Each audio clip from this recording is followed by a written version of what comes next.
For our first simple recipe, we're going to make a delicious breakfast. And I'm starting by making a piece of toast. Then we need to take a cookie cutter, the same size as the base of a cupcake tray, and cut out a circle of toast. Then grease up the cupcake tray. I'm using some butter on some kitchen paper. And place in the toast. Next, fry off a few rations of streaky bacon. I'm cooking them until they're just starting to crisp. Then arrange them around the edge of the mould, like this. I used 1½ pieces of bacon. Then cut off a square of cheese, I'm using cheddar, and place it down in the middle. I'm doing the same with the other 5 moulds, so we've got a nice full tray. And when you've done this, we're ready to move on to the final stage, that's breaking in an egg. So give your egg a gentle tap, and crack it open into one of the cups. Unfortunately, the yolk on this one broke, but it doesn't really matter. Do the same with all the others. It's really satisfying. And you should now have something that looks like this. Pretty cool, huh? To cook them, I'm placing them in the oven at 180 degrees Celsius, which is 360 degrees Fahrenheit, for 15 minutes. This should cook the egg through, but if you like a runny egg, try cooking them for a few minutes less. And when we take them out of the oven, they look and smell amazing. And they make a delicious, simple breakfast. I'm serving mine on a bed of spinach. Run a knife around the edge of the tray to stop it sticking, then lift it out onto the plate. And while it was cooking, I sliced up a few cherry tomatoes, which I'm dotting around the edge. Drizzle over a little olive oil, and there's our amazing bacon and egg muffin. When you cut into it, it holds together well, and it's a really fun and impressive breakfast. The flavours work together perfectly, and it's an easy enough dish to make, so I'll definitely be making this again. Now we've done breakfast, I'm going to make a light lunch out of a large tomato. Start by chopping the top off. Then, using a spoon, hollow out the middle. You may need to use a knife to help you. Tip out all the juice and seeds too, so we've got an empty tomato shell. Next, I'm taking a mushroom and chopping it up into nice small pieces. Then add a few into the bottom of the tomato. Next, I'm taking a sprig of fresh basil and putting that inside too. Then I'm adding some grated cheese.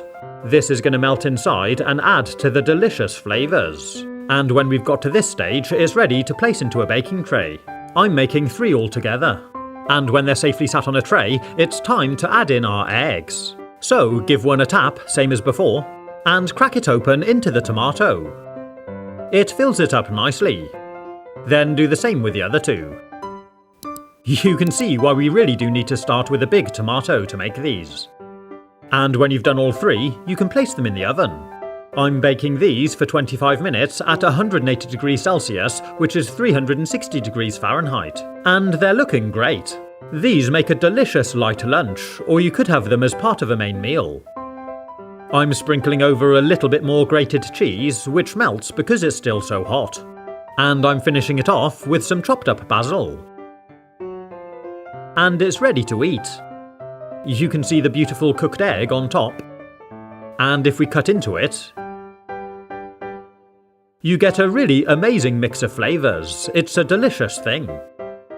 And you can let me know in the comments if there's any other ingredients you'd add in too. Now we've had lunch, I'm going to show you how to make an amazing upside-down banana cake. And I'm going to be making it in this 10-inch frying pan, which is all metal, so I'm able to transfer it into the oven. I'm starting with this bunch of bananas, which I carefully selected because some are small with a nice bend, and some are quite a bit bigger. We need them to arrange inside our pan. Next, I'm chopping off the ends and cutting it in half like this. Then carefully pull the skin off so we've got something which looks like this. Next, I'm taking 30 grams of butter and melting it in the pan. Then I'm tipping in 40 grams of soft brown sugar. Stir it around so it absorbs all the butter, and spread it out across the bottom of the pan, leaving it on a low heat. Then we need to carefully add our bananas. I'm using 3 bananas altogether, and unfortunately this piece broke as I put it in, but it doesn't really matter. For the centre, I cut the last piece in half so it fits nicely in the middle. Then leave it on a nice low heat for 5 minutes so it gently caramelises. For the cake part, I added 200 grams of soft brown sugar into a bowl, then cracked in a large egg, and whisked it all together. Then I'm adding 200 grams of plain natural yoghurt, 100 grams of oil, and half a teaspoon of vanilla extract. Then give it all a good whisk together. Now I'm adding 200 grams of plain flour and a heaped teaspoon of baking powder. And I'm also adding a little bit of salt. Carefully whisk it all together until it's a nice consistency. And if you like, you can also add half a teaspoon of ground cinnamon. Once it's all mixed together, it should look like this. And we're ready for the next stage, which is to pour it over the pan of bananas. So carefully start pouring it in. And we want to get a decent covering all the way over. Spread it out a little if you need to. Then it's ready to place into the oven. I'm baking this at 180 degrees C or 360 degrees Fahrenheit for 30 to 35 minutes until it's nice and golden and cooked all the way through. I ran a knife around the edge to make sure it wasn't going to stick. Then I turned it out onto a plate. Lift off the pan. And there's our amazing upside-down banana cake. It looks and smells amazing, and you can see the caramelised bananas all the way around. I'm cutting a slice while it's still nice and hot.